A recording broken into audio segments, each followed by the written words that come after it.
오늘 말씀 전하실 우리 목사님을 모시기 전에 우리 말씀 같이 읽도록 하겠습니다. 오늘 우리에게 허락하신 말씀은요, 사도행전 17장 11절부터 12절까지의 말씀입니다. 사도행전 17장 11절부터 12절까지의 말씀. 배터리 빨리 챙겨주세요. 네, 함께 읽겠습니다. 함께 큰 목소리로 함께 봉독하겠습니다. 시작. 베레아에 있는 사람들은 데살로니가에 있는 사람들보다 더 너그러워서 간절한 마음으로 말씀을 받고 이것이 그러한가 하여 날마다 성경을 상고하므로 그 중에 믿는 사람이 많고 또 헬라의 귀부인과 남자가 적지 아니하나. 아멘. 오늘 저녁 집회 그리고 내일 오전에 우리 말씀을 전해주실 목사님을 제가 간단히 소개하도록 하겠습니다. 최강렬 목사님, AKA 나비 목사님이신데요. 최강렬이라는 이름 본명보다는 나비라는 이름으로 불리기를 원하십니다. 이번에 제가 그 백두산에 갑니다.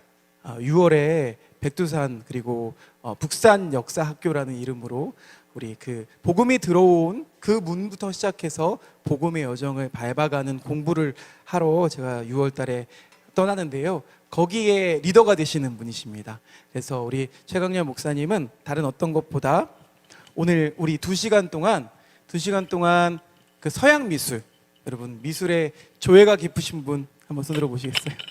저도 미술을 잘 모르는데요. 서양 미술을 가지고 그 미술에 담겨 있는 내용을 가지고 또 말씀으로 풀어내 주실 예정입니다. 2시간 동안 알찬 시간이 되기를 간절히 소망하고, 또 우리 목사님은요, 목사님의 그 가정, 그 가문이 북한 선교를 오랫도록 해오셨어요. 그래서 아버님 때부터, 할아버님 때부터인가요? 아버님 때부터죠. 그렇죠. 아버님 때부터 호주에서 염소를 키워서 그 염소를 가지고 북한으로 들어갑니다. 그래서 염소 할아버지라고 북한에는 알려져 있는 분이십니다. 우리 최강렬 목사님을 모시고 큰 은혜를 나눌 때에 여러분에게 큰 은혜의 경험이 있으시기를 간절히 소망합니다.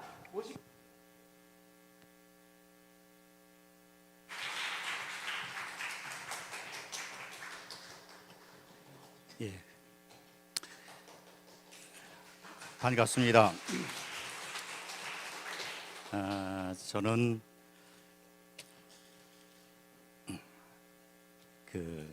지난 연말까지 담임 목회를 하다가 목회를 정년을 좀 5년 일찍 해서 설교를 안 한 지가 한 5달 정도 됐습니다. 그런데요, 5달밖에 설교 안 한 지가 안 됐는데 한 50년도 넘은 것 같아서 여러분 앞에 서니까 처음 설교하는 기분 같기도 하고, 처음 강단에 섰을 때의 그런 마음 같기도 합니다. 혹시 제가 좀 서툴고 실수하고 해도 용납해 주시면 고맙겠습니다. 한번 기도하겠습니다. 하나님 아버지, 이 자리에 참으로 귀한 주님의 백성이 있습니다. 하나님을 잘 섬기고 싶고 하나님의 뜻을 잘 따르고 싶어하는 애틋한 마음을 가진 주님의 백성들 기억해 주시고, 섬기는 이 교회를 통해서 하늘을 바라보며 하늘의 가치를 이 땅에서 실천하고 그 질서를 오롯이 살아내는 하나님의 귀한 성도들이 되게 하여 주옵소서. 오늘 부족한 종과 더불어서 잠시 주님의 말씀을 가까이 할 때에 성령님께서 깨닫는 은혜도 주시고, 그리고 다짐하는 마음도 주시고, 하나님 앞에 헌신하는 마음도 저희들에게 더하여 주옵소서. 감사드리며 예수님 거룩하신 이름으로 기도하옵나이다. 아멘.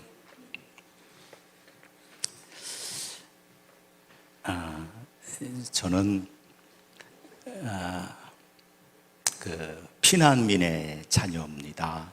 지금은 피난민이란 말을 별로 안 하는데, 저희 부친이 원래 북한에서 계시다가 전쟁 때, 한국 전쟁 때 전쟁 막바지에 피난을 하셨어요. 그런데 저희 부친이 피난 오면서 함께 오지 못했던 가족이 있습니다. 하나는 아버지를 두고 왔어요. 아버지가 우체국에 근무했거든요. 근데 그때는 남과 북이 그 38선이라고 하는 것으로 나누어져는 있었습니다만은 지금처럼 불통하는 세상은 아니에요. 편지도 오고 더러는 38선 몰래 뚫고 다녀오기도 하고 그럴 때였어요. 그런데 우체국에 근무하는 아버지가 출장을 가신 사이에 다급하게 피난해야 되는 그런 상황이 생겼습니다. 그래서 아버지를 못 데려왔고 모셔오지 못했고, 그 다음에 막내 동생이 2살짜리 동생이 있었는데 이 막내 동생이 친척 집에 갔어요. 너무 다급한 상황에서 피난을 오느라 이 막내 동생을 데리러 가지를 못했습니다.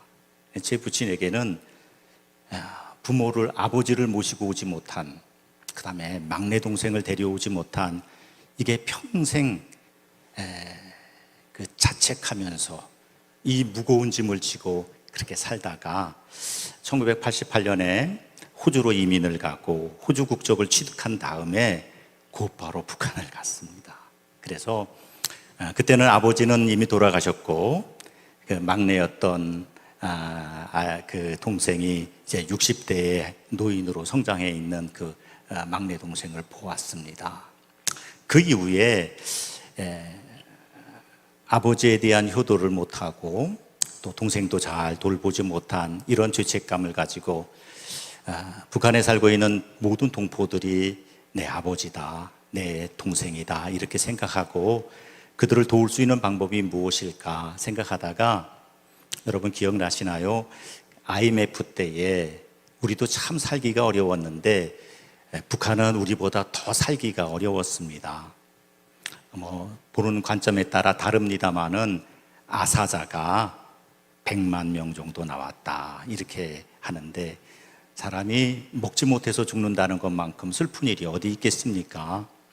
며칠 전에 이스라엘 사람들이 그 가자 지구에 들어가는 구호물자를 가로막고 그걸 불을 지르고 그 훼손하는 그런 TV 뉴스를 보았는데, 사람이 하지 말아야 할 일 가운데 하나가 먹는 것 가지고 사람을 위해하면 안 됩니다. 북한이 1997년, 8년, 9년 요 무렵에 고난의 행군이 시작되었습니다. 어떻게 하면 저분들을 좀 도울 수 있을까 하다가 전염소를 보내는, 전염소 여러분들 그런 경험이 있으신지 모르겠는데, 전염소는 풀만 먹고도 하루에 2kg의 아주 양질의 젖을 생산합니다. 그리고 이 전염소는 번식력도 좋아서요, 한 해에 2마리씩 새끼를 꼭 낳습니다. 그래서 북한에 그 일을 했는데, 이 제 부친으로부터 이 명령을 받고 어떻게 하면 우리 혼자 하다가 기운이 진해서 쓰러지지는 말아야 되겠다 이렇게 생각하고, 그때 우리 한국의 그 캠퍼스 운동하시는 김준건 목사님을 찾아가서 CCC가 이 일에 함께 해주면 좋겠다. 그래서 제가 서울역, 지금은 좀 많이 달라졌습니다만 서울역 그릴에서 김준건 목사님을 뵙고 그분의 허락하에 몇몇 단체들이 함께 이 운동을 하기로 했습니다. 그래서 10년 동안 10,000마리를 보내자, 한 해에 1,000마리씩 보내면 1,000가정이 살 수 있지 않느냐. 1,000가정이면요, 한 가정에 5명씩만 해도요, 이게 10,000마리가 들어가면 500만 명이 사는 겁니다. 이제 그런 일들을 해왔습니다. 1992년부터 저희들이 북방을 다니면서 중국에 있는 우리 동포들도 거들고, 또 압록강과 두만강 건너에 있는 우리 동포들을 보았는데요. 지금도 그 후 그러니까 저희들이 10년 동안 일을 하고 난 다음에 그 후에 이런 일들이 또 다른 방법으로 더 업그레이드된 그런 상황으로 진전되지 못한 것, 그것이 참 안타깝다 이렇게 생각합니다. 전염소는 그렇게 좋은 가축이, 여러분 성경에 보면 전염소가 언제 등장하는가 하면은요, 그 야곱과 에서가 화해할 때 등장합니다. 그래서 그 야곱이 에서에게 처음 200마리의 암염소와 20마리의 순염소를 보내는 장면이 창세기에 나오거든요. 저희도 제일 처음에 북한에 전염소를 보낼 때 220마리를 보냈습니다. 200마리 암염소, 그 다음에 20마리 그 순염소를 보내서 이 전염소가 우리 민족의 평화를 이끌 것이다, 이런 기도 제목을 담아 보냈는데요. 전염소가 굉장히 좋고 번식력도 있고 생존력도 있고, 그런데 한 가지 나쁜 점이 있어요. 어떤 점이 나쁜가 하면 퇴화가 빨리 온다는 겁니다. 그래서 조금만 돌보지 않으면, 그러면 금방 잡종이 되고 젖을 왕성하게 생산하던 이 전염소들이 얼마 가지 않아서 처음에는 2kg 나던 것들, 이 먹이만 좋으면은요, 저희가 산동, 아까 목사님께서 호주에서 사왔다고 하는데 그건 아니고요. CCC는 저희보다 좀 더 재정이 풍부해서 CCC는 뉴질랜드에서 조그만 전량들을 사왔는데 저희는 중국에서 샀는데요. 중국의 산동성에 가면 문등이라는 곳이 있는데 거기에 문등양이라고 있습니다. 그곳에서 비옥한 사료들을 먹고 하루에 10kg의 젖을 생산하는 그런 양들도 있었어요. 근데 아무리 좋아도요, 금방 퇴화되는 거죠. 그러니까 전염소는 빨리빨리 개량을 해줘야 되는데 북한 분들이 이런 거 제대로 하지를 못했어요. 그래서 많은 양들이 그 후에 퇴화되거나 처음 저희들이 뜻했던 것처럼 그렇게 가족을 살리는 일에 선하게 끝까지 쓰임받지는 못했다 하는 그런 아쉬움이 10년 지난 다음부터 들기 시작했습니다. 혹시 이 이야기를 제가 오늘 준비된 강의를 하다가 더러 우리 민족의 평화와 일치와 관련된 이야기가 나오면 조금 더 하도록 하고요. 오늘 여러분과 나누려고 하는 말씀, 조금 전에 여기 있는 것처럼 서양 미술로 신학하기인데요.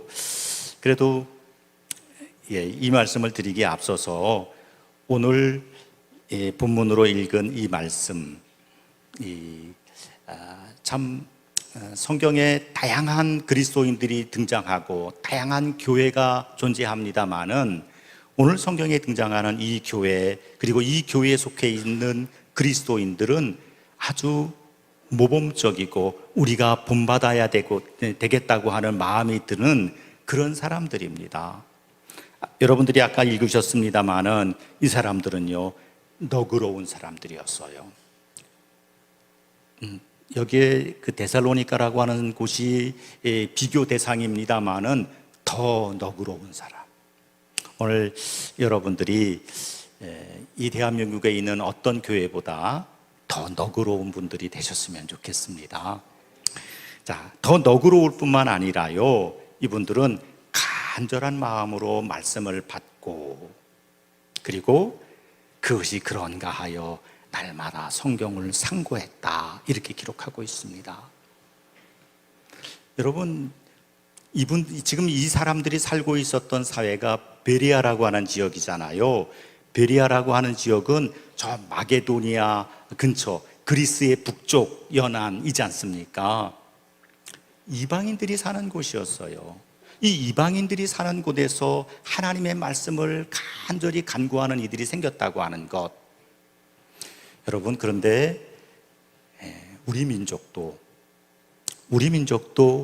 이런 마음을 가지고 이 교회가 처음 시작됐다는 사실 여러분 아십니까? 보통 사람들이 우리나라 복음의 기원을 1884년으로 보거든요. 1884년 6월 달에 무슨 일이 있었는가 하면 일본에 있었던 미국 감리교 선교사였던 클레이라고 하는 분이 이 나라에 들어와서 고종을 만납니다. 그리고 고종에게 무엇을 부탁하느냐 하면 이 조선 땅에서 선교할 수 있는 권리를 우리에게 그런 자유를 주십시오, 이런 부탁을 해요. 고종이 허락을 했어요. 두 가지 조건 하에서. 하나는 의료 선교, 하나는 교육 선교. 이 두 가지 안에서 해라. 그 다음에 그해 9월 달에 미국 북장로교 선교사, 중국에 와 있었던 미국 북장로교 선교사 알렌이라고 하는 사람이 제물포를 통해서 이 조선 땅에 들어옵니다. 그래서 이 두 가지 사건을 계기로 해서 우리는 1884년 6월 또는 9월을 우리 복음의 기원이다, 이렇게 생각하고요.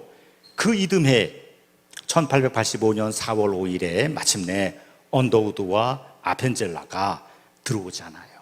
이게 우리의 선교 원년이다, 이렇게 보는 겁니다. 그런데 저는 조금 생각이 다릅니다. 조금 전에 목사님께서도 그렇게 잠깐 언급을 하셨습니다마는 적어도 그것보다 10년 앞에 이 땅에 문을 두드리는 선교사들이 있었어요. 1874년 누군가 하면 스코틀랜드 선교사들이었습니다. 여러분, 1866년에 무슨 일이 있었는가 하면 그 토마스라고 하는 영국의 선교사가 산동에서 배를 타고 우리나라 서해안에 왔었어요. 그래서 서해안에 와가지고 통상을 요구했는데 그가 타고 온 배가 어떤 배였느냐면 제너럴 셔먼호라고 하는 배였는데 이 배가 무장한 상선이었어요. 무역하는 배이기는 했는데 그때 하도 세상이 수상하니까 배에다가 대포와 총들을 갖고 있었어요. 이 배를 타고 왔어요. 그래서 충청도로부터 서해안을 쭉 올라가는데 이 조선에서는 그 당시만 해도 이 통상을 대원군 시절이었지 않습니까? 거절당하죠. 어디까지 올라갔는가 하면 대동강까지 올라가잖아요. 대동강에 들어갔어요. 대동강 평양감사가 와서 평양감사 앞에서 우리 통상합시다. 평양감사가 거절했어요. 그러면 여러분 어떻게 생각하십니까? 이 조선 땅의 정부를 대표하는 이가 통상을 거절하면 그럼 어떻게 해야 되죠? 그냥 들어가야 되나요? 아니, 그렇잖아요. 이 조선 땅에 그 당시에 1,000만이 넘는 2,000만 가까이 되는 사람들이 살고 있잖아요. 이들의 영혼을 구령하려고 하는 뜨거운 열심이 토마스에게 있었어요. 그런데 이 땅 정부가 통상을 거절하잖아요. 어떻게 해야 돼요? 요한계시록에 있는 것처럼 그런 말씀이 있잖아요. 주님께서 문을 두드리시잖아요. 그런데 그 그림들 많이 보셨지요? 주님께서 문을 두드리시는 그 그림들을 많이 그렸는데 그 그림에 일치된 구도가 있어요. 어떤 구도인가 하면 그 문은 바깥에 손잡이가 없어요. 안에서 열지 않으면 문을 열 수 없는 거예요. 선교라는 게 그런 거예요. 주님께서 우리의 마음을 두드리시지만 내가 마음을 열지 않으면 주님은 들어오지 못하시는 거죠. 한국 선교가 그랬어요. 이게 1866년이었어요.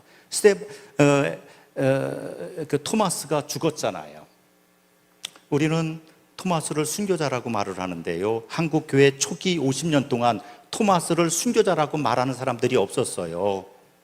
그러니까 초창기 한국 기독교는 토마스를 순교자라고 말하지 않았어요. 그렇게 말하는 게 이상했어요. 무장한 상선을 타고 그 무장한 상선의 통역자로 온 거거든요. 그 마음을 이해해요. 토마스의 마음을 이해는 해요. 그런데 여러분, 오늘 우리가 비슷한 상황에 처한다고 하면 우리는 어떻게 할 것인가? 이런 거 좀 생각이 그런데 이 토마스가 1866년 이 조선 땅을 향해서 떠날 때에 산동성에서 짐을 꾸려준 사람이 있었어요. 그 짐을 꾸려준 사람이 알렉산더 윌리엄슨이라고 하는 스코틀랜드 선교사였어요. 이 윌리엄슨이 무엇을 주었는가 하면 한문으로 된 성경을 토마스에게 주었어요. 그리고 토마스는 그 성경을 가지고 대동강에 올라왔다가 자기는 죽고 그리고 일부는 평양 주민들에게 나누어진 거지요. 저는 이 윌리엄슨, 알렉산더 윌리엄슨의 입장에서 한번 생각해 보고 싶어요.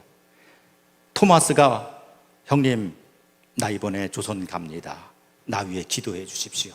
뭐 선교 물건 있으면 좀 주십시오 할 때 기꺼이 기도도 해주고 물건도 주었잖아요. 그런데 그가 돌아오지 못했어요. 알렉산더 윌리엄슨이 가지고 있었던 이 부채의식, 내 사랑하는 동료 토마스가 조선 땅에 갔다가 살아오지 못했다.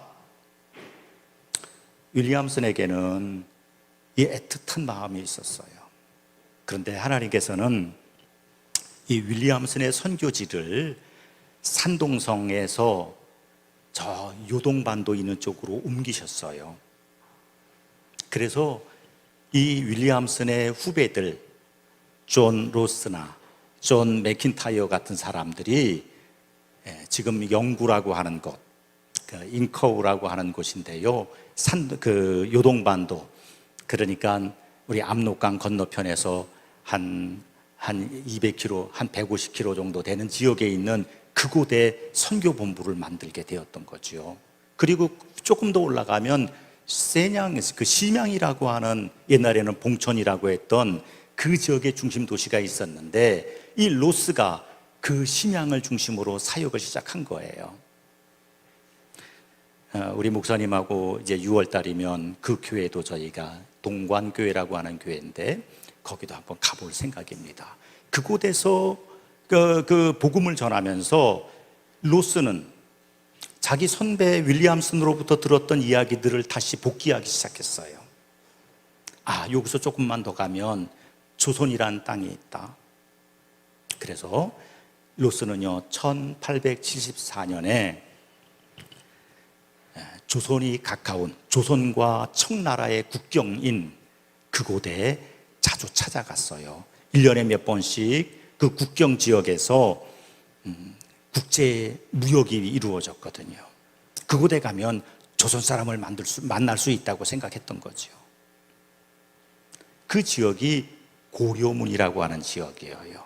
그러니까 이 고려문은요 압록강을 건너서 한 40km 정도 더 중국 쪽으로 와서 거기에 조선과 청나라의 국경이 있었던 거예요. 이곳에서 로스가 조선인들을 눈여겨보기 시작했고 그 중에 한 상인에게 양초도 주고 안경도 주고 그 다음에 주기도문 같은 거, 이 복음전도 물론 한문으로 된 거긴 합니다만은 이런 것들을 주게 됐어요. 그리고 이것을 가지고 간 의주의 상인들의 아들 가운데 한 사람이 백홍준이라고 하는 사람이었어요. 백홍준이 아버지가 가져온 그 문서들을 읽어보고 가슴이 뜨거워졌던 거죠. 희망 없는 나라에 살아가고 있었던 청년들이 이 중국에서 온 문서를 보면서 가슴이 뜨거워진 거죠. 그래서 고려문을 다시 찾게 되었고 여기서 백홍준과 이응찬, 서상윤, 김진기, 이성하 이런 사람들이 로스 일행을 만나게 되고 로스는 그들에게 조선말을 가르쳐 주십시오. 이런 조건 하에서 조선어 선생으로 삼고 그들이 심양에서 성경을 번역하기 시작한 거예요. 그래서 1876년 또는 학자들에 따라서 다르긴 합니다만은 1879년 한국인 최초로 4사람의 청년이 세례를 받아요. 이렇게 본다고 하면 이 나라의 복음 전도를 1884년 또는 85년 다 미국 중심으로 한 선교사관이거든요. 이렇게 볼 것인지 아니면 그보다 10년 앞서서 우리하고는 좀 낯설기는 합니다만은 저 스코틀랜드의 선교사들에 의해서 이런 복음 전도가 이루어졌다고 하는 것을 우리가 더 귀중히 여길 것인지, 이런 것들을 우리가 가늠해 보아야 되지 않나 생각하면서, 오늘 한국 교회가 갖고 있는 여러 가지 부정적인 요인 가운데 미국식 신학을 이식받아서 미국식 이상의 기독교를 만들지 못한다고 하는 한계들도 있잖아요. 이런 면에서 보면 저는 조금 더 전향적으로 우리가 스코틀랜드 계열의 복음을 받았다고 하는 것을 강조할 필요도 있지 않는가. 그것이 오늘 우리가 몸담고 있는 이 교회가 갖고 있는 여러 가지 문제들을 극복할 수 있는 그런 하나의 요인은 되지 않을까, 이런 생각을 해보는 거죠. 그때 그리스도인들이 오늘 본문으로 읽은 이 지역의 그리스도인들처럼 생각하고 연구하고 고민하는 사람들이었어요. 그렇게 해서 만들어진 우리나라 최초의 성경이 1882년에 누가복음, 마가복음이 나왔거든요. 그런데 놀랍게도 이 성경이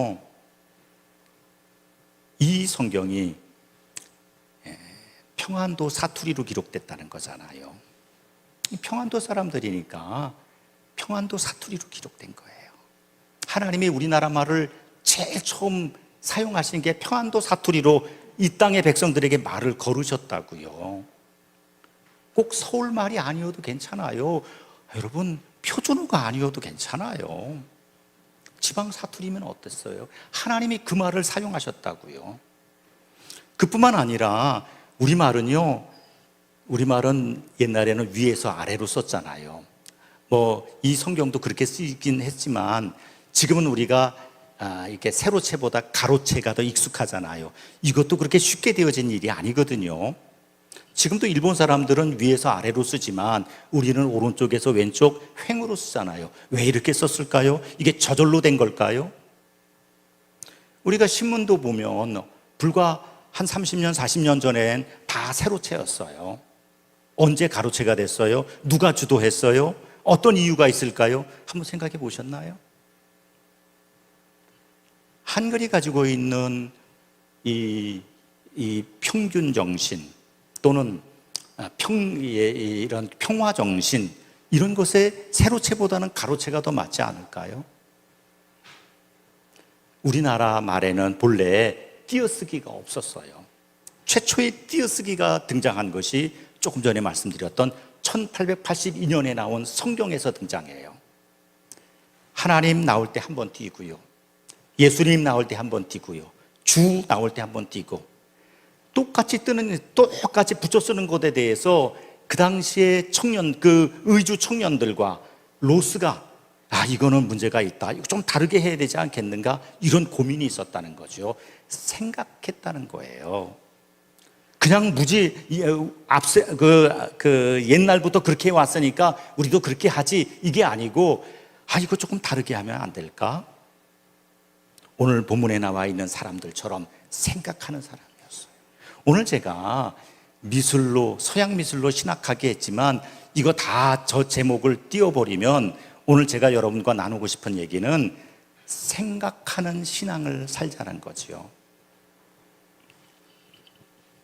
사도행전 8장에 보면은요, 초대 처음 교회가 막 번성할 때에 에디오피아에서 온 한 고급 관리가 예루살렘에서 예배를 하고 자기네 나라로 가는데 성경을 읽고 있었어요. 이사야서를 읽고 있었어요. 그런데 이게 도무지 무슨 말인지 모르는 거예요. 알고는 싶은데 알려줄 사람이 없었어요. 고민만 커지. 도대체 이게 무슨 뜻일까? 그런데 성령님께서 빌립을 붙여주셨잖아요. 빌립이 설명을 하니까 이 에디오피아의 고급 관리가 금방 깨달았어요. 그래서 뭐라고 그래요? 내가 세례받는 일에 부적격 사유가 뭐가 있습니까? 내가 세례받을 수 있습니까? 받을 수만 있다면 받고 싶습니다. 그래서 광야길을 내려가다가 물을 만나서 빌립으로부터 세례를 받았잖아요. 놀라운 역사는 감정의 역사가 아니고 지성의 역사예요. 지성이 있는 곳에 변화가 이루어지죠. 오늘 우리나라 교회를 좀 비판적으로 볼 때 지성의 결핍, 생각하지 않고 믿는 것, 그런 것도 필요하긴 해요. 우리가 인격이라고 말할 때 인격이 갖고 있는 요소가 셋이 있잖아요. 하나는 지식, 그 다음에 감정, 또 하나는 의지. 이 셋 중에 경우에 따라서는 감정이 주도할 때가 있고 어떤 때는 의지가 주도하는 경우들이 있어요. 그런데 의지가 됐든 아니면 감정이 됐든 그 밑절미는 지성이 밑절미가 되어야 된다고 생각해요. 지성이 결핍된 신앙은 오래가지 않아요. 마치 조그만 화분에 큰 뿌리 식물을 심은 것처럼 금방 말라요. 오늘 저는 여러분들이 이런 수련회를 준비하는 일도 그런 맥락이라고 생각합니다. 그래서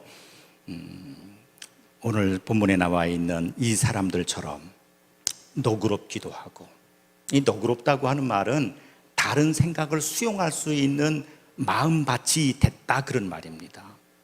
저희가 즐겨 사용하는 말 가운데 이런 말이 있거든요. 생각이 같은 사람은 반가워서 좋고요, 생각이 다른 사람은 선생이어서 좋고요. 이 사람들이 그런 사람이었어요. 이제까지 한 번도 들어보지 못했던 말들, 그것을 바울로부터 들으면서 감동을 받고 자신들의 삶의 변화가 일어나고 그 지역의 교회가 부흥하고 이랬단 말입니다. 오늘 여러분들이 그런 역사를 이어갈 수 있었으면 좋겠습니다. 미술 얘기 좀 해야 되겠죠. 여러분 혹 좋아하는 화가 있으세요? 이게 미술 얘기하면은 난 그림도 못 그리고 재능도 없고 다른 시간 다 좋아하는데 국어, 영어 시간, 수학 시간 좋은데 미술 시간은 제가 피하고 싶고 도망가고, 그런 분들 안 계십니까? 아니면 내가 잘은 모르지만 많은 화가들 가운데 나는 이 사람이 참 좋아, 그렇게 생각되시는 분, 어떤 화가? 보통 고흐 같은 화가 좋아하시던데, 고흐 좋아하시는 분 계세요?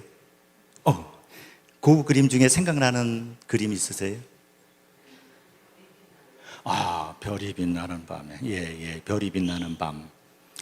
무슨 노래 가사 같기도 하고 영화 제목 같기도 하고 시구 같기도 하고. 그런데 별이 빛나는 밤에 교회 가운데 있는 교회에 불이 꺼져 있다는 건 아세요? 고흐가 본 그 시대의 교회는 그랬어요. 다 불이 켜져 있는데 예배당의 불빛은 희미하잖아요. 아마 고흐가 아마 그 교회가 그날은 아마 휴식하는 날이었던 모양. 예. 고흐. 또 다른 분 오늘 사실 제가 그림 이야기를 여러분과 좀 하면서 고흐 이야기를 좀 하고 싶었어요. 처음 그런 생각 가졌었어요. 마침 고흐에 대한 이야기를 그 에큐메니안이라고 하는 그 인터넷 매체에 제가 매주마다 연재하는 게 있어서 그 이야기를 조금 조화롭게 해서 여러분과 나누면 좋겠다 하다가, 제가 사실 여러분들이 제 말을 어느 정도 수용할 수 있을지 그저 고흐 정도에 만족할까 하는 생각이 들어서, 고흐 이야기는 책 두어 권만 보면 다 알 수 있는 그런 이야기여서 제가 그것을 포기하고 오늘 이 말씀을 좀 준비를 했습니다. 자, 그림 한 점 좀 보여주실까요? 순서대로 나올 이 앞에 좀 어두워지면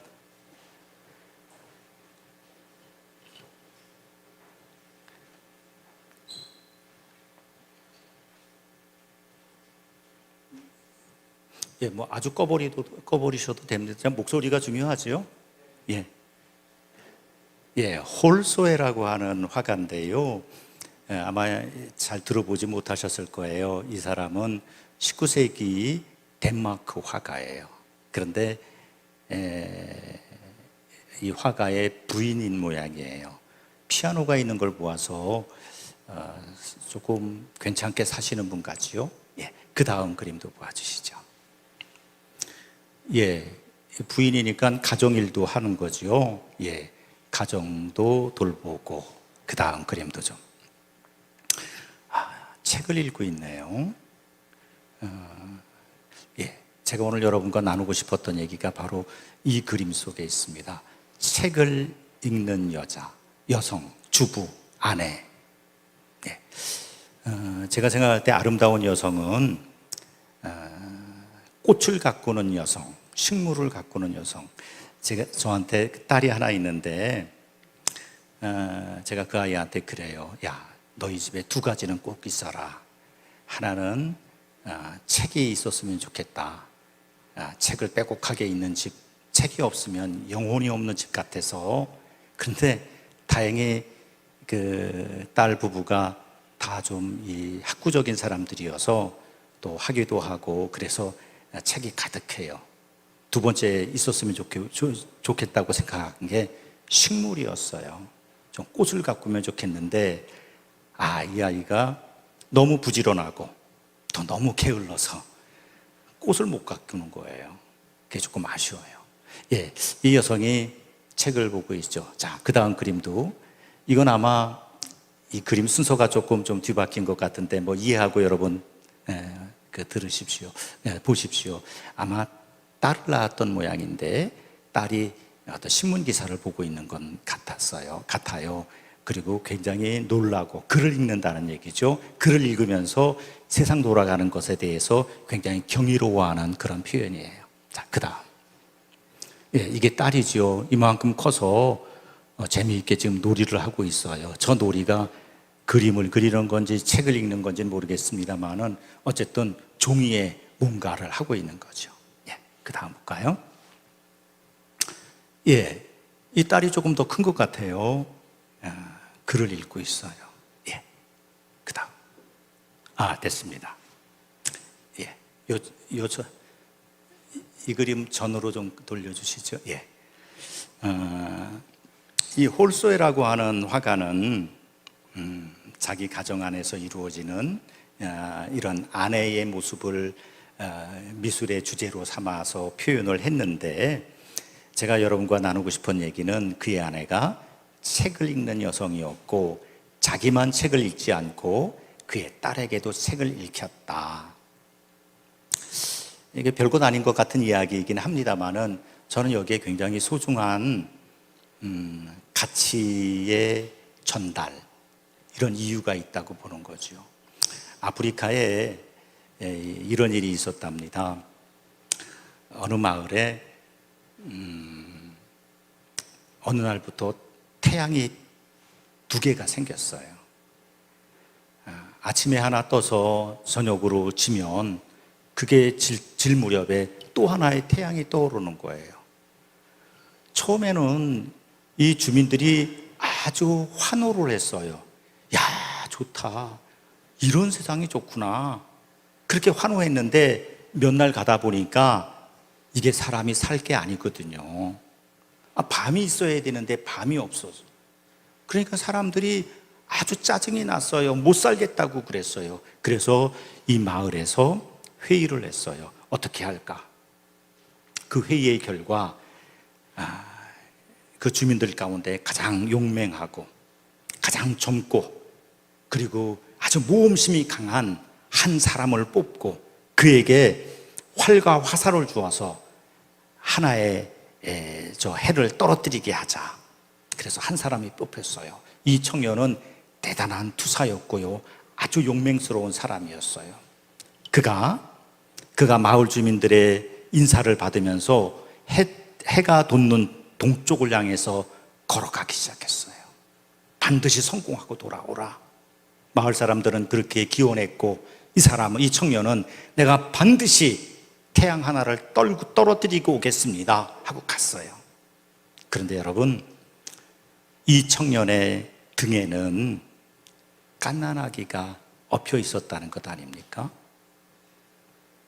이 청년은 동쪽으로 걸어갔어요. 일주일, 한 달, 1년, 10년, 20년, 30년, 40년, 이제는 더 이상 걸을 수가 없게 되었죠. 이때 이 청년이 자기가 가지고 있었던 활과 화살을 누구에게 주었을까요? 예, 처음 떠났을 때 갓난아기였던, 그런데 지금은 40대의 장년으로 성장한 그 아이에게 활과 화살을 주면서, 그러면서 무엇도 주었을까요? 사명도 주었죠. 네가 성공해야 우리 민족이 산다. 너는 실패하면 안 된다. 그랬다는 거잖아요. 여러분, 우리의 신앙이라는 것도 전 그렇다고 생각해요. 우리가 선대로부터 물려받은 이 고귀한 신앙을 다음 세대에 어떻게 전달할 것인가, 이런 거 우리가 고민해 봐야 되잖아요. 저는 이 그림 속에서 이 부인이, 화가의 부인이 자기가 즐겨 있었던 독서 습관을 그의 딸에게 물려주었듯이 오늘 우리에게 생각하는 힘을 우리 자녀들에게, 그리고 우리 교회에 이것을 오롯하게 받아들여야 되겠다 하는 그런 생각을 해보게 됩니다. 여러분, 그 프로메테우스, 그리스 신화에 나오는 프로메테우스 아시죠? 프로메테우스가 한 일 가운데 인간에게, 인간을 만든 신이죠. 이게 성경 얘기가 아니니까 여러분 이해하고 들으십시오. 프로메테우스는 그리스 신화에서 신이 두 종류의 신이 나와요. 첫 번째 신이 어떤 신인가 하면 가이아라고 하는 그 대지의 신이 있었어요. 그런데 이 대지의 신이 그걸 뭐라고 그러나요? 스스로 아기를 낳아요. 이게 뭐라고 그러나요? 어떤 그 생식 능력이 그 스스로에게 있었어요. 그래서 그 아들을 낳지요. 그리고 그 아들과 또 결혼을 해요. 참 지저분해요. 우리가 상식과 이런 것을 가지고는 참 설명할 수 없고, 그런 것에 매여서 그리스 신화를 읽으면 그 신화가 담고 있는 의미를 우리가 잘 이해할 수 없을 것 같아요. 하여튼 그렇게 해가지고 이제 그 신족들이 생기게 되는데, 그 신족들을 티탄이라고 그러죠. 타이탄이라는 말이 크다는 거예요.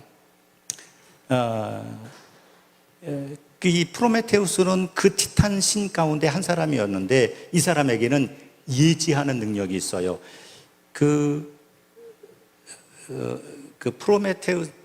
이 말에서 나온 것, 우리가 프롤로그라고 하는 말이 있잖아요. 이 선각자, 먼저 생각하는 자, 예지 능력이 있는 자, 이런 뜻이거든요. 그런데 그에게는 동생이 하나 있었어요. 에피메테우스라고 하는 동생이 있었어요. 우리가 에필로그라고 하는 말도 여기서 나왔어요. 뒤끝에 달려있는 그러한 문학의 한 글감, 에필로그라고 그러잖아요. 근데 그 에피메테우스는 나중에 생각하는 자, 후각자, 이런 뜻이잖아요. 이 프로메테우스가 인간을 만들고, 그리고 이 인간에게 불을 갖다 주잖아요. 근데 왜 불을 갖다 주는가 하면, 에피메테우스가 가지고 있었던 여러 가지 좋은 그 선물들을 에피메테우스가 다른 동물들에게 다 주워버리고 말거든요. 그러니까 사자에게는 강인한 이빨, 곰에게는 강력한 앞발, 여러 가지 이런 좋은 것들을 각 동물에게 다 나누어 주다 보니까 정작 인간에게는 줄 것이 없었어요. 그럼 인간은 어떻게 돼요? 이 자연 세계 속에서 사자의 밥이 되거나 이 자연에게 짓밟힐 수밖에 없잖아요. 그러니까 이 프로메테우스가 인간에게 몇 가지 좋은 것들을 주는데, 하나는 직립보행하는 능력을 주죠. 직립보행한다는 얘기는 먼 데도 볼 수 있다, 또 두 손을 가지고 다른 도구를 사용할 수 있다, 이런 거였겠죠. 그리고 불을 가져다 주죠. 이 불 때문에 인간은 문화를 만들고, 불 때문에 인간은 자연을 두려워하지 않고 밤이 와도 무서워하지 않게 되잖아요. 불 때문에 문화를 융성하게 이제 만들게 되는 거거든요. 그러니까 이 이 프로메테우스가 인간을 만들었다고 하는, 또 불을 가져다 주었다고 하는 이런 그리스 신화의 이야기를 빌려서 말하더라도 인간은 생각하는 존재다. 생각이 무뎌지면 인간성도 무뎌지고 인간 사회도 엉망이 될 수 있다. 뭐 이런 얘기들이 가능하지 않을까 하는 생각이 듭니다. 그런데 제가 무슨 얘기를 하려고 이런 그리스 신화 얘기를 꺼내는가 하면은요, 기독교 신앙 사회 안에, 우리 교회 안에서 이성, 이 생각하는 기능, 이것을 교회 안에서 존중하지 않았다는 거잖아요. 이게 여러분 교회는 안 그런 것 같아서 이게 적당한 비유가 아닌 것 같아서 좀 미안합니다만은, 보통 교회 가면 어떤 교회에 어떤 기독교 잡지에 이런 컷이 있었어요. 처음 교회에 오는 사람에게 교회 문 앞에서 교회 관계자가 그 사람의 머리 뚜껑을 이렇게 열고 그 안에서 뇌를 꺼내요. 그러면서 뭐라고 말하냐면, 이제는 더 이상 필요하지 않습니다. 여러분들은 안 그러시지요? 교회 안에서 까칠하게 질문하면 목사님 별로 안 좋아하잖아요. 저는 지금은 이제 목회를 그만두었습니다. 이제 은퇴를 했습니다만은, 이거 여러분 꼭 이렇게 하라는 얘기는 아니고요. 여기 목사님 부담될까봐 저는 오전에 예배 드리고 오후에는 제가 한 설교를 가지고 코멘트하게 해요. 그래서 대부분 다 수용하고 다시 한번 설교할 수 있는 기회가, 내가 설교하는 게 아니라 내 설교를 들은 교인들이 스스로 설교하게 하는 그런 이유도 있습니다만은 늘 그런 건 아니고요. 어떤 때는 까칠하게 대드는 분들도 있어요. 목사님은 이렇게 설교를 했지만 나는 그 설교에 동의하지 않습니다. 제가 답하면서 설득하거나 아니면 설득이 안 될 수도 있잖아요. 그럼 우리 같이 연구해 봅시다. 이 해석은 어떻게 하는 게 좋을까요? 그냥 남겨두어도 저는 무방하다고 생각해요. 보통 교회 안에서 생각한다고 하는 것이 그렇게 존중받지 못한다는 거죠. 미술 역사에서 인간을 어떻게 묘사했는가 하면, 여러분 그리스 시대, 그러니까 우리가 고대 시대라고 말하는 주전 시대의 미술품들을 보면, 특별히 그리스 고전 작품들을 보면 이렇게 나체상들이 많잖아요. 그러니까 그림도 그렇고, 폼페이 같은 도시가 화산으로 함몰되었는데 그게 17세기, 18세기에 발굴이 되잖아요. 그러면서 사람들의 벌거벗은 모습을 그대로 묘사했어요. 그런 것들이 발굴되었지요.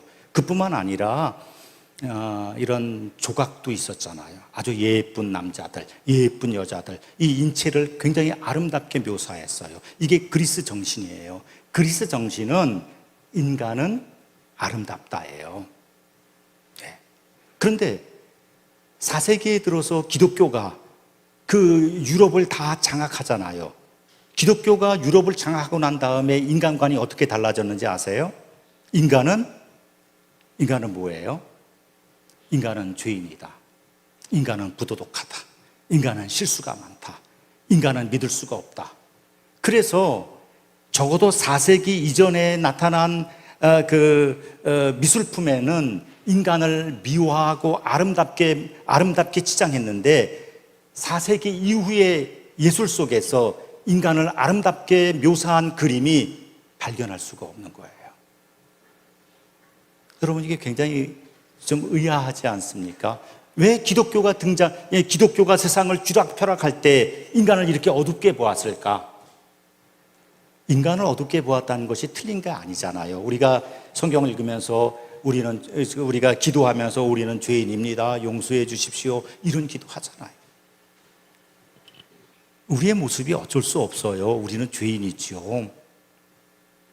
그런데 미술 역사에서는 이것을 극복하려고 하는 움직임들이 있었어요.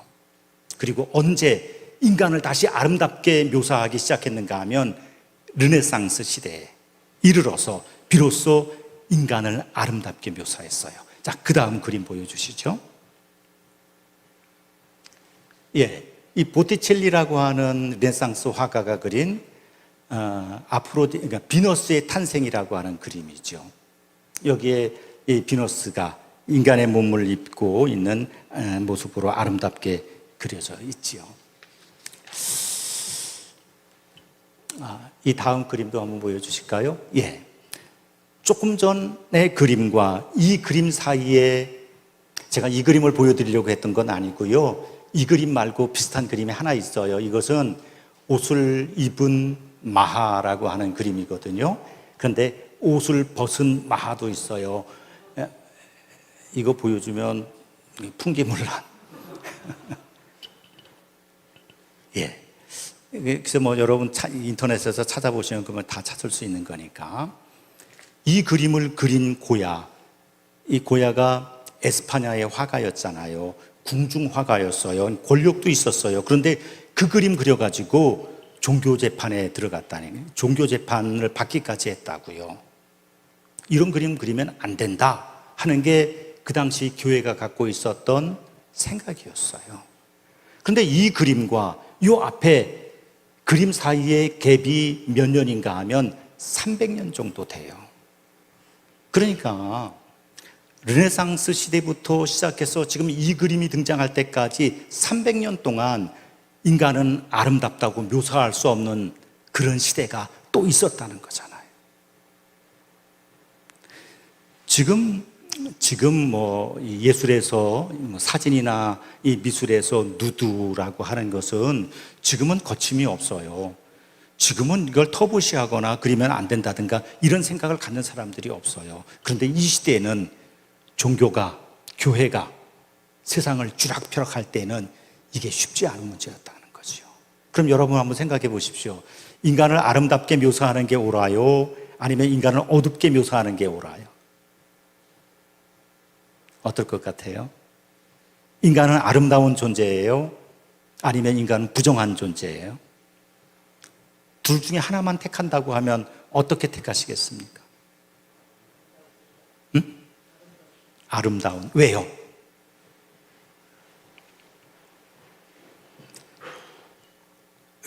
왜 그랬을까요? 왜 인간이 아름다울까요? 예. 하나님이 만드셨잖아요. 하나님이 만드시고 난 다음에 아주 만족해 하셨잖아요. 우리가 우리의 형상대로 사람을 만들자 했잖아요. 하나님이 만드신 그 인간을 이루고 있는 게 두 가지가 있어요. 하나는 인격이라는 게 있고요. 하나는 인체라는 게 있잖아요. 근데 인체가 아름답다는 얘기는 인격도 아름답다는 얘기잖아요. 그런데 인체의 아름다움을 금지시켰던 시대, 이런 게 교회의 시대였다고요. 그런데 미술이 이 금기에 도전을 해서 지금 이런 그림이 가능하게 했다는 거잖아요. 그러니까 미술은 단순히 무슨 그 미적인 가치를 추구하는 게 아니라 사회를 변혁하는 그런 역할도 했다는 거죠. 남들이 못할 때, 교회가 이것을 못하고 개혁자들이 못하고 정치가들이 못할 때 미술가들이, 화가들이 앞장서서 이 그림 그려놓고 화형당할지도 모르지만 이거 감리하면서 했다는 거잖아요. 자, 이 다음 그림 한번 또 볼까요? 이거 많이 여러분 보셨죠? 이게 18세기, 19세기 넘어오면서 프랑스의 신고전주의라고 하는 시대가 와요. 신고전주의 시대라고 하는 것은 그 르네상스, 그 다음에 그리스 로마 시대의 그 전통을 그대로 이어받는 그런 그림인데, 그 그림 양식인데 이것을 못마땅하게 생각하는 사람들이 있었어요. 이 그림이 그런 거예요. 이 그림을 여러분 보면서 앞에 그림보다 아름답지가 않네. 이 다음 그림 한번 볼까요? 예. 이게 앵그르라고 하는 사람이, 그 화가가 그린 그림인데 왕의 후첩이지, 뭐라고 그러나요? 그 왕궁 안에서 뭐 첩이라고 하나요? 이 표현은 적당한 표현이 아닌 것 같은데, 예, 후궁이죠. 자, 그 다음 그림도 볼까요? 예, 이게 카바넬이라고 하는 사람이 그린 비너스의 탄생이라는데, 이런 그림이 잘 그린 그림이라고 하던 시대에 마네 같은 화가가 등장해서 아까 보았던 이런 그림을 그렸어요. 그러니까 이제는 인간을 더 이상 여성의 인체를 이상화하지 않겠다, 현실화하겠다. 이 그림 보면서 여러분, 여성이 아름답구나 이런 생각 안 들잖아요. 예. 그러니까 인간의 모습, 인간이 가지고 있는 실존의 모습대로 보고 싶다. 여러분, 이 그림 보면 저 여성과 눈이 마주치잖아요. 좀 도발적이지 않아요? 아유, 저 여자가 왜 나를 쳐다보지? 네. 너하고 나하고 뭐 다른 게 있어? 우리 다 똑같아. 이런 표정으로 보이지 않습니까? 예. 자. 이미 말씀드린 것처럼,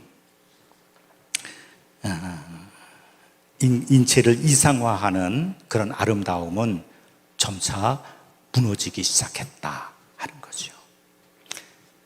우리 기독교 세계관에서 중요하게 다루는 주제가 4가지가 있어요. 첫째는 창조, 두 번째 타락, 그 다음에 구속, 그 다음에 회복. 이 4가지를 굉장히 중요하게 다루거든요. 그런데 우리 한국교회가 5번째를 안 가르치고 있어요. 5번째가 뭔지 아세요? 완성이에요. 이 기독교 세계관에서 보면 2번째가 타락이잖아요. 인간은 죄인이라는 거잖아요. 타락했어요. 더러워요. 그래서 이 살을 드러내면 안 돼요. 어두운 검은 천으로 온 몸을 꼭꼭 싸매야 돼요. 그게 덕이라고 생각했었어요. 그런데 일련의 화가들이 그것을 도전하고 인간의 옷을 벗기고 아름다움을 찬양하고 이랬잖아요. 우리 기독교 신앙에 있어서도, 기독교 세계관에 있어서도 인간이 아름답다고 하는 것을 강조할 필요가 있어요. 여러분, 지금 우리는 죄인인가요? 의인인가요? 인간은 뭐지요? 예, 죄인. 왜? 죄를 지었으니까. 이게 내가 지은 죄뿐만 아니라 이 원죄로 우리에게 전달된 아담의 죄가 있다, 이렇게 말하잖아요. 그 죄 때문에라도 우리는 죄인이다, 우리는 부끄럽다, 하나님의 은총이 필요하다. 그럼 지금 우리는 그 은총을 받았어요? 안 받았어요? 받았잖아요. 그러니까 우리는 의인이잖아요. 그러니까 더 이상 우리를 옥죄고 있었던 이 검은 옷을 이제 벗어도 되잖아요. 자유를 누려도 되잖아요. 왜 이런 것들을 못하게 하는 거예요? 아직도 인간이 갖고 있는 죄성, 물론 현실에 존재하는 인간은 의인으로서의 신분과 또 죄인으로서의 모습을 다 가지고 있잖아요. 제가 금방 이름이 기억 안 나는데, 왕자와 거지를 쓴 작가가 누구죠?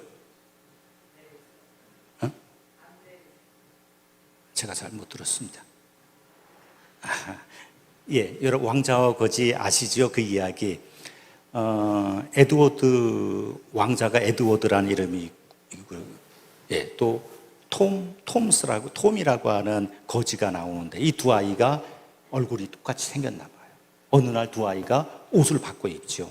그래서 왕자는 거지 노릇을 하고 거지는 왕자 노릇을 하는 거예요.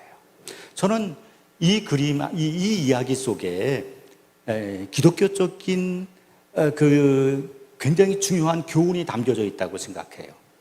이 아이는, 톰이라고 하는 아이는 어제까지는 뭐였어요? 길거리에서, 시장바닥에서 사기치고 거짓말하고 도둑질하는 아이였어요. 그런데 옷을 갈아입고 나서 이 아이는 왕궁에 들어가서 왕자가 됐어요. 근데 익숙하지 않잖아요. 왕자가 하는 일들을 이 거지였던 아이 톰이 알 수가 없잖아요. 그러니까 손닦아라고 가져다 준 물을 어떻게 해요? 야, 이 물을 왜 갖고 왔을까? 마시라는 건가? 물을 벌컥벌컥 마신다든가. 뭐 옥새가 있었나요? 이 옥새라는 게 도대체 뭘까? 마침 호두가 있으니까 이걸로 호두를 깔아라 보다 그 호두를 까고 뭐 그런 이야기들이 있잖아요. 이게 그리스도인의 모습 아닙니까? 옷을 입어서 왕자의 신분이 됐지만 내 속에 있었던 내 수준은 어제와 조금도 달라지지 않았잖아요. 이 수준의 문제와 이 자격의 문제, 신분은 변화되었는데 그런데 수준은 달라지지 않은 것, 이게 우리의 딜레마 아닙니까? 열심히 살고 싶어요. 잘 살고 싶어서 칭찬받고 싶어요. 그런데 매일 넘어지고 어제 지었던 죄 오늘도 지어요. 이게 우리 인간 그리스도인의 오늘 실존이잖아요. 이런 관점에서 인간을 어디에 관점을 어떤 포커스를 가지고 인간을 볼 것인가 좀 굉장히 중요하다고 보거든요. 인간을 의인으로 볼 것인가 아니면 아직도 철없는 철부지 죄인으로 볼 것인가. 저는 과감하게 이 미술사가 흘러왔던 역사대로 인간을 좀 더 긍정으로 보면 좋겠어요. 아름답게. 혹 그것이 속임수일지도 모르죠. 속을 수 있잖아요. 아름답게 보았는데 실상은 안 그렇더라. 인간 긍정. 아까 말씀하셨잖아요. 인간이 왜 아름다워요? 하나님이 인간을 아름답게 만드셨잖아요. 그런데 우리는 스스로 인간을 부정하다. 죄인이다. 그러고 있잖아요. 그러니까 매사에 자신감도 없고 확신도 없고. 인간은 실수할 수 있는 존재잖아요. 실수할 수 있지만 그러나 당당하게 살다가 실수해도 저는 주님이 용납해 주실 것 같다고 생각해요. 우리가 말하는 죽음이라는 게 뭡니까? 죽음은 잘한 사람, 열심히 산 사람에게만 죽음이 찾아오는 게 아니고요. 잘 살고 싶지만, 잘 믿고 싶지만, 잘 믿지 못한, 잘 살지 못한 사람에게도 죽음이 찾아와요. 이 죽음이 뭐예요? 너 그만하면 됐다. 내가 인정하마. 너 고생했다. 그런 뜻 아닐까요?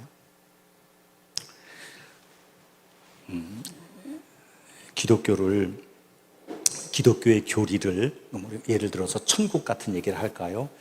여러분, 천국 하면은 교리적으로 배운 천국은 죽은 다음에 가는 어느 공간이에요. 그렇죠. 시간과 공간의 개념이 이렇게 멀리 있어요. 교리적으로 천국을 이해할 때 그래요. 그런데 마태복음이라든가 성경적으로 하나님의 나라를 이해할 때는요, 공간 개념이 아니고 상태 개념이에요. 하나님의 나라라는 게 뭐예요? 하나님의 뜻, 하나님 나라의 질서가 이 땅에서도 이루어지는 것. 이게 하나님의 나라예요.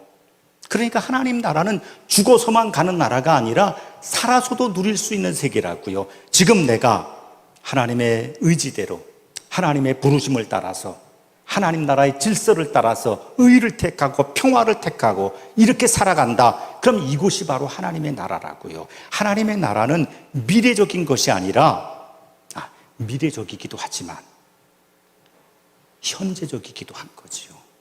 이곳이 여러분, 우리 교회가 다 하나님의 나라잖아요. 교회는 세속의 가치가 들어오지 않아요.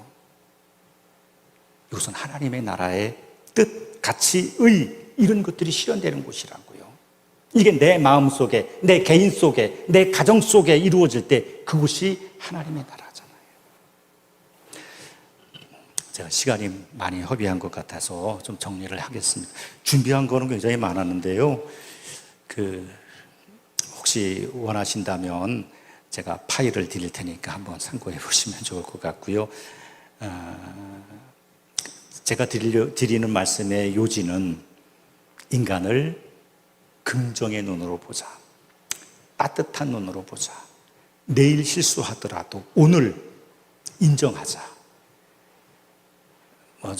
제가 딸 하나 있고 아들 하나 있는데요. 딸은 뭐든지 다 잘해요. 근데 아들은 뭐든지 다 못해요. 속상해요. 장가 가라고 그러는데도 장가 갈 생각도 없고. 이번에 학위를, 논문을 써야 되는데, 논문 쓰는 거 보통 힘들지 않잖아요. 근데 천하태평이에요. 될 것 같이 제가 볼 때 애비로서 이게 분명히 안 된다. 이 무슨 창피지? 안 될 것 같아요. 그래도요, 저는 아들을 믿어줘요. 너 할 수 있어. 내가 응원할게. 애비가 네 편이야. 여러분, 이게 인간을 긍정하는 게 미술의 이야기가 아니라 이게 성경 얘기잖아요. 주님이 오늘 우리에게 어떻게, 너 매일 실수하지, 어제 실수한 거 오늘 또 반복해서 실수하지, 맨날 같은 회개하잖아. 주님이 이렇게 질책하지 않을 거라고 생각해요. 하나라도 잘한 것 있으면 하나님은 우리를 얼싸안고 덩실덩실 춤을 주실 것이요. 아니, 우리가 혹 잘하지 못한다 할지라도 우리의 방향만 주님을 향한다고 하면 탕자를 맞이하는 아버지의 마음으로 주님은 우리를 맞이하지 않을까요? 이런 신앙이 전 오늘 우리가 가져야 될 생각하는 신앙이라고 생각합니다. 제 얘기는 여기서 마무리하고요. 혹시 오늘 미술 얘기도 하고 더러더러 여러 얘기 했는데 혹시 여러분 질문이 있으시면 제가 질문 좀 받도록 하겠습니다.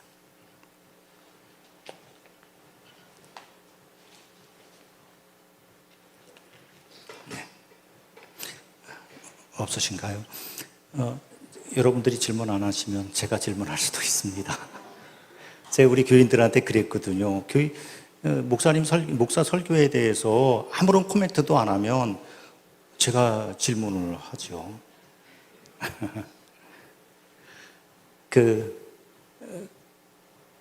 고흐 그림 좋아하시는 분들, 제 친구 중에 하나가 굉장히 어렵게 사는데 이 친구는 3년에 한 번씩 빚을 얻어서 서양 파리 루브르 박물관이라든가 이런 데 가는 친구가 하나 있어요. 근데 그분은 자기 혼자 가요. 그래서 제가 이런 얘기 했어요. 야, 너는 이제 그만 가도 돼. 네가 갈 돈으로 니네 아들, 딸 보내라. 제가 한번 유럽을 갔다가 오는데 비행기 안에 할아버지 할머니들이 잔뜩 있더라고요. 그 할아버지 할머니들이 루브르를 갔다 왔다고 하는데 별 얘기를 하는데 하나도 그 문화 예술에 담겨져 있는 얘기는 없어요. 할아버지 한국 돌아가시면 쌈짓돈들 다 모아가지고 손자 손녀 좀 보내주세요. 제가 20대 때 루브르를 파리를 갔다 왔으면 아마 제 40대 50대는 더 달라지지 않았을까 이런 생각 들거든요. 아이들에게, 자녀들에게, 이웃에게, 내 옆에 있는 친구들을 긍정의 눈으로 보는 이런 시선들 꼭 필요하다고 생각합니다. 질문 없으시죠? 한번 기도하죠. 하나님 아버지, 그저 두서없는 이야기들을 성도들과 잠시 나눴습니다. 오늘 우리 시대의 신앙이 혼재되어 있어서 바른 것 찾기가 참 난감한 시대에 오늘 사도행전에 나와 있는 이 아름다운 성도들처럼 너그러운 마음도 갖고 성경을 가까이 하며 이게 정말 그런가 깊이 파고드는 그러한 지성을 우리에게 더하여